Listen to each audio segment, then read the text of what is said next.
to get involved in the conversation and get involved in sports rap. You can get your moment of fame today on air live. So I want to get into and I want to talk about the Sixers very first and foremost before I get into the Nick Wright comments. And if those of you don't know, I'm going to get into those comments. There were two subjects that struck me as good conversation pieces for the show when I was perusing social media. And you know, Nick Wright, one of the hosts of First Things First on Fox Sports, I believe. But nonetheless, he is one of the hosts of that show. And with him, he always says some crazy, odd, strange things that always get me to thinking. And they always, for me, give me that impression that they would be very good conversation pieces. So I picked two, and I'm going to tell you what they are right now so you can get ready when I get to that and you can have some comments and concerns or issues or whatever. The first one is what he calls his top 4 point guards of all time. And like I said, we'll go into this in a little detail a little bit later down the line in the show. The second one was 7 greatest shooting guards. When you hear these lists, you will definitely have comments and have something to say. So we'll get back to that. Now, I want to get into the Sixers. Okay. Sixers played yesterday, and last week I did this thing where we were talking about the Sixers, the Lakers, and the Celtics. Especially the Sixers and the Celtics because they were 4 and 5 in the seeding race in the playoffs in the East. The Sixers could have gotten to the 3rd seed Friday when they played the Rockets, but they could not win that game. They did not win that game, so they did not. They had another chance yesterday, and it didn't start out looking pretty, if you will. And I paused for a second just to let my thoughts get together and clear my head from the beginning of that game yesterday. Ultimately, it turned out for the good, and they went on like a 20-something nothing run late in that game and took the lead, held on to the lead, pretty much coasted to the rest of that game. One of the bright spots in that game, I think, aside from JoJo returning, was the fact that the bigs for the Pacers got in foul trouble early. And that really helped. Also, with the talent that they have as the bigs, they don't have anybody that can match up with Joel Embiid. Not one of those big guys can really match up with Joel Embiid. Hubie Brown said it yesterday. If he gets you posted up at that defensive circle or anywhere in that defensive circle, it's a done deal. You pretty much get 2 points, possibly 3, as the free throw line, it's the and one. And the thing that makes it even more scary is he's not what you would think in a big. He can shoot the free throws. And his game has evolved and is still evolving. But I think I said this last season, I think I said it the season before, that he is bringing the big man, the center position, back into the NBA because he is one of, if not the most dominant center in the league right now.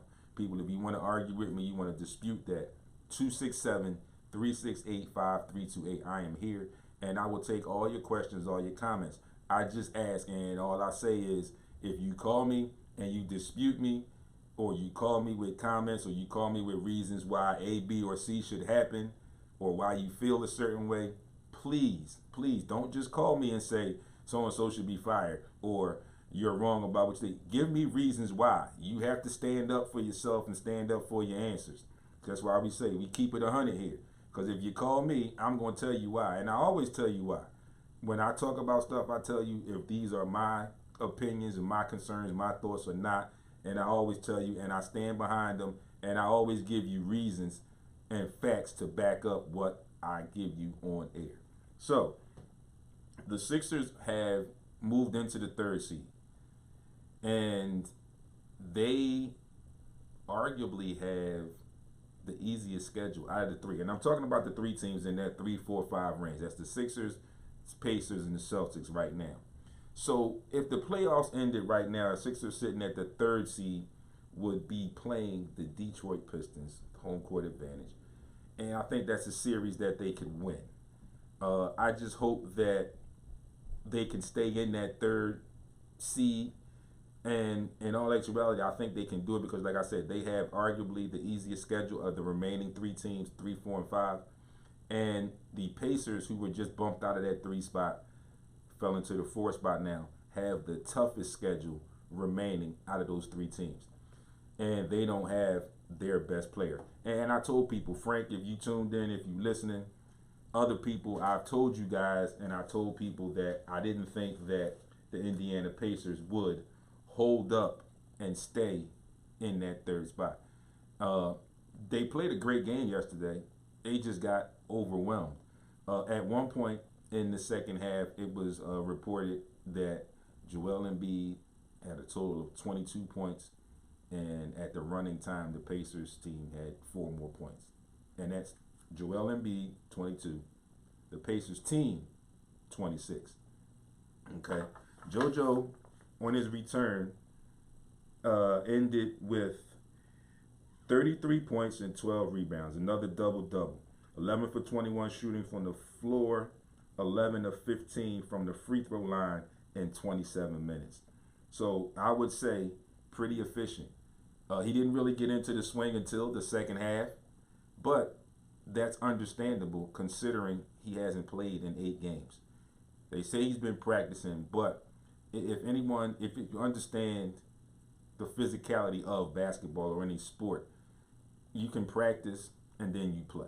It's a difference. You may not want to believe it. Some of you may not believe it, but there is a difference. And sometimes these guys have to get their rhythm back. Sometimes they have to play themselves back into shape. Hence, my guy Amir Johnson, who I give kudos to, and I posted a video with him the second time. First time what he did was he went to management and asked if he could go play in a G League game just to stay in shape, to hone his craft, so he would be ready if and when his number was called. Secondly, I posted the video, I think it was yesterday or the day before, but it's there. SportsRap Radio Show, the group page on Facebook. Also posted by a good friend of mine, Joe Richmond, basketball ambassador for the Delaware Blue Coats of the G League. And he is sitting there signing autographs for the fans alongside the rest of the G League team. So kudos to him. And while I'm doing this, I'm going to give some applause for that. And I had to do that because I felt like it was needed, and it's a great thing that he did. And again, like I mentioned when I posted it, when I mentioned it on air initially, a lot of you kids, a lot of you youth that want to get to that level or get to the next level if you're in high school or whatever, you have to understand that is what a team is. A teammate, he took time out on his own to go hone his craft so he could be ready to help the team, as opposed to just sitting there and not playing and just riding away. Not so much riding away, but not being ready. He wanted to be ready. So he went on his own, joined the G League, played a game. I mean, one day he played a game and came back to the Sixers and had to play that night. So again, kudos to him for that. And, again, this is all the effort into my getting a conversation with him. Shout out to Daily_Amir on Instagram, who have been assisting. I appreciate the help. There will probably be a post today, and you definitely will get tagged in it. I appreciate the help and the support and everything that I ask questions about, getting to these guys and getting information to these guys, and you are very, very helpful. So I appreciate you for that. It is now 40 minutes past the 11 a.m. hour, actually 43 minutes past the 11 a.m. hour. We will take a quick break. When we come back, we will pick up with some more Sixers talk. I want to talk about my other guy, Jimmy Butler, and I want to talk about the team yesterday and the way they picked up in the second half, and I want to talk a little bit about Brett Brown. I know everyone's in a tizzy about him, but I want to talk about him a little bit too. It's your boy D. I'll see you on the other side. Enjoy the music. We got to drop Many Men, 50 Cent. Enjoy it. Old school hip hop, Heat 100 Radio, Sports Rap. It's your boy D. See you in a few.